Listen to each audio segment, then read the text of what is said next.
నమస్తే, నేను మధు. మాజీ సీఎం జగన్మోహన్ రెడ్డి బాబాయ్ అయినటువంటి వివేకానంద రెడ్డి హత్య కేసు గురించి అందరికీ తెలిసిందే. అయితే ఇప్పటికీ కూడా ఆ కేసు కొలిక్కి రాలేదు.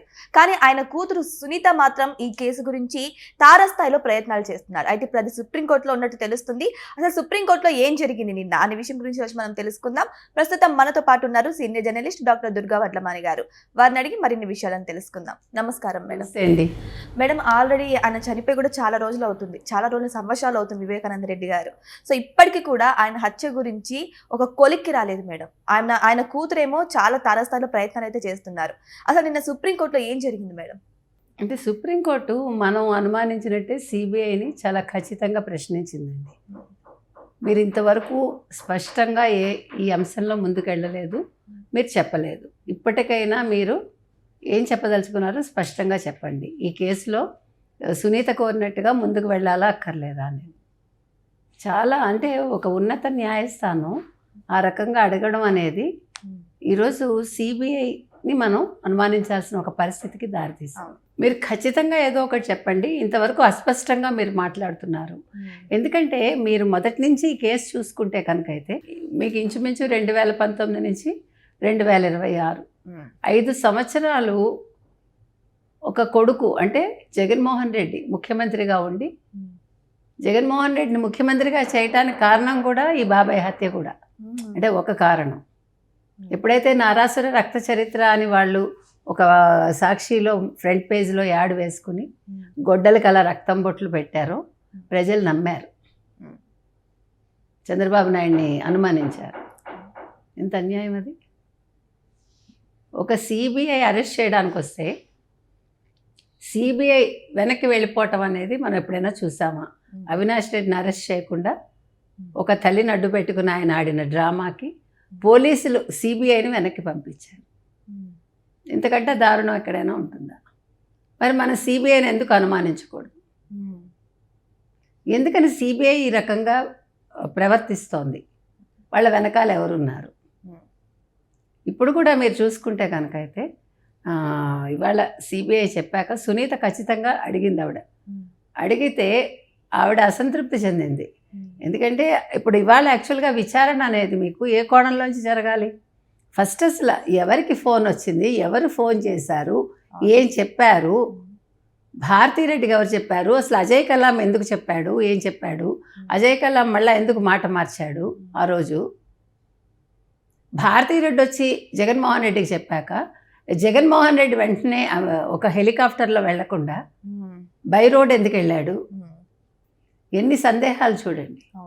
ఫస్ట్ గుండెపోటు అన్నారు, మళ్ళా కాదు హత్య అన్నారు.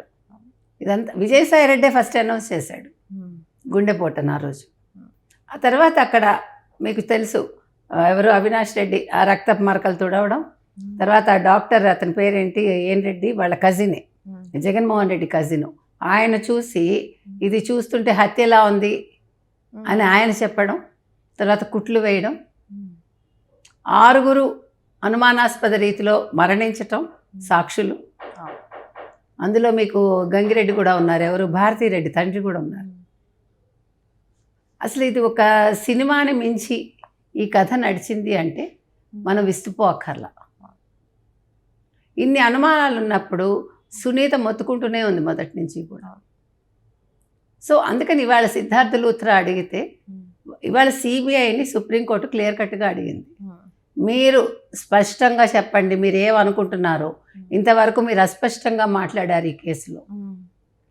మీరు ఆ రోజు అర్జున్ రెడ్డి కిరణ్ రెడ్డి ఏం మాట్లాడుకున్నారో ఆ ఫోన్ సంభాషణ కూడా అది పనికిరాదు అన్నట్టు మాట్లాడారు. ఇట్లా మొత్తం విషయాలన్నీ సుప్రీంకోర్టు మాట్లాడుతూ వీళ్ళతోటి సిద్ధార్థ లూత్రాతో అంది, మీకు కావాలంటే ట్రయల్ కోర్టు ఇక్కడే ఏర్పాటు చేస్తాను నేను, కానీ మీరు మళ్ళీ హైకోర్టుకు వెళ్ళాల్సి ఉంటుంది. అక్కర్లేదు, మేము సిబిఐ తీసుకున్న నిర్ణయానికి మేము కట్టుబడి ఉంటామని వాళ్ళు అన్నారు. సో సిబిఐ ఏమంది, మాకు 2 వారాలు టైం కావాలి, మా అధికారులను అడిగి మేము చెప్తామన్నట్టు. ఇక్కడ నెగ్లెక్ట్గా వ్యవహరిస్తున్నట్టుంది కదా మేడం? ఇక్కడ నెగ్లిజెన్స్ కాదు, వాళ్ళు డెసిషన్ తీసుకోలేదు. అంటే వాళ్ళు అక్కడ మాట్లాడుకున్నాక డెసిషన్ చెప్తారు. ఇప్పుడు ఎవరెవరిని విచారించాలి అనే దాని మీద ఇప్పుడు సునీత అడిగిన దానికి వివరంగా వాళ్ళందరినీ విచారించడానికి ఒప్పుకోలేదు కదా, కొంతమేరకే ఒప్పుకున్నారు. ట్రయల్ కోర్టు కూడా విచారణ ముగిసింది అని చెప్పింది.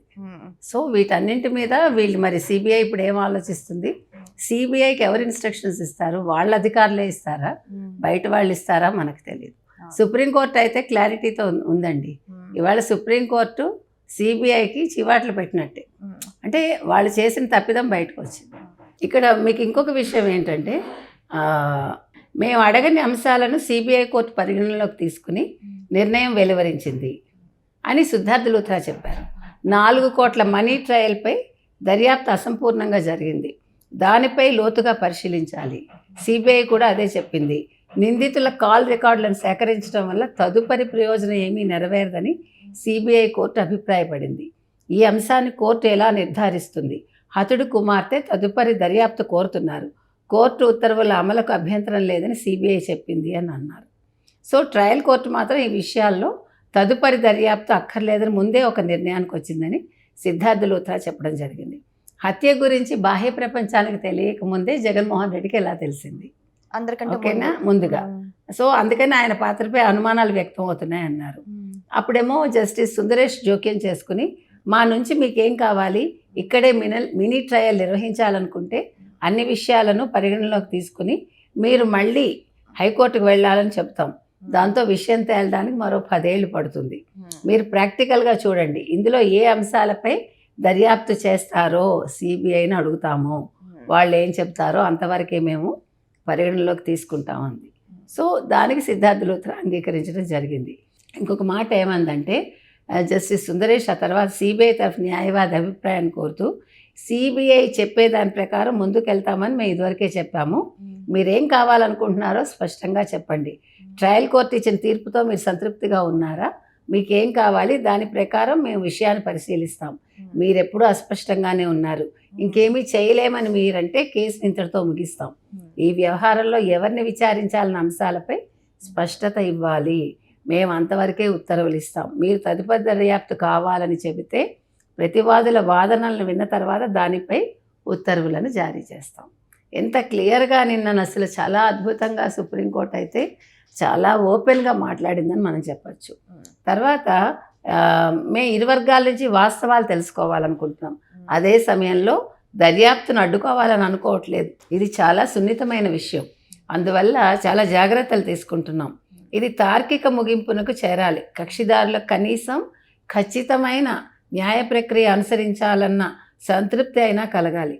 అందుకే తదుపరి దర్యాప్తు అవసరం ఉందా లేదా, ఒకవేళ ఉంటే ఎంతవరకు, తదుపరి దర్యాప్తు అవసరం ఉంటే నిందితుల బెయిలు, ముందస్తు బెయిల్ దరఖాస్తులు సవాల్ చేస్తూ దాఖలైన కేసుల పరిస్థితి ఏమిటన్నంత వరకు మేము పరిగణలోకి తీసుకుంటామని చెప్పారు.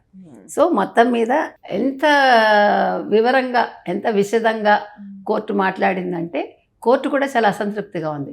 కోర్టు కూడా ఇవాళ సిబిఐ వాళ్ళు స్పష్టంగా లేరు, అస్పష్టంగానే ఇంతకాలం, అంటే 7 సంవత్సరాలు సిబిఐ అనేది అంత, అంటే వాళ్ళు లోతుకు వెళ్ళాల, they don't want to go into, లోపలికి వెళ్ళదలుచుకోలే, వాళ్ళు డిగ్ చేయదలుచుకోలే వాట్ హ్యాపెండ్ అనేది. ఏది కావాలో తీసుకోకుండా అక్కర్లేని పాయింట్స్ మాత్రం మాట్లాడి కేసుని అలా అలా అలా ముగిచ్చేయాలనుకున్నారు. సో అట్లీస్ట్ కొంతవరకు నిన్న సునీతకి ఒక న్యాయం దక్కుతుందనే ఒక నమ్మకం వచ్చి ఉండొచ్చండి. మనం కూడా ఈ రకంగానే మనం ఆలోచిస్తున్నాము. ఏదైనా కూడా సిబిఐ పనితీరు అయితే బాగలేదు. అసలు సిబిఐకి ఎందుకు ఇచ్చారు, సిట్కి ఇచ్చి ఉండొచ్చు కదా అని అందరూ అనుకుంటున్నారు. ఎందుకంటే ఇవాళ మద్యం కుంభకోణం కావచ్చు, మరొక కుంభకోణం కావచ్చు, ఈవెన్ కల్తీ నెయ్యి వ్యవహారం మరొకటి, ఇవన్నీ తీసుకుంటే సిట్ చాలా కరెక్ట్గా వెళ్తోంది ముందుకి. వాళ్ళు చాలా లోతుగా దర్యాప్తు చేసి ప్రతి ఒక్కటి వాళ్ళ చేతిలో పట్టుకుని ఆధారాలు వాళ్ళు ప్రతిదీ వాళ్ళ ముందు పెట్టడం జరుగుతోంది.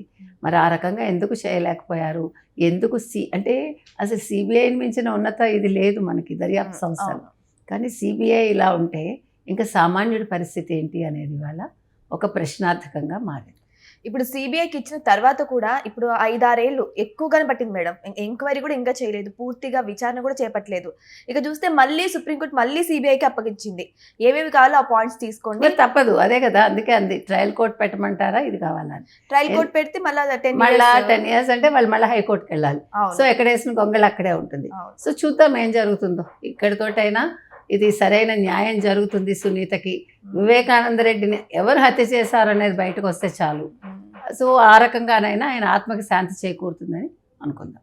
సో ఇప్పటికైనా మనం కూడా వెయిట్ చేసి చూద్దాం, వివేకానంద రెడ్డి హత్య కేసు వీడుతుందా లేదా, ఇంకా ఎన్ని ఇయర్స్ పట్టొచ్చు అనేది మనమంతా వెయిట్ చేసి చూద్దాం. Thank you so much. Thank you.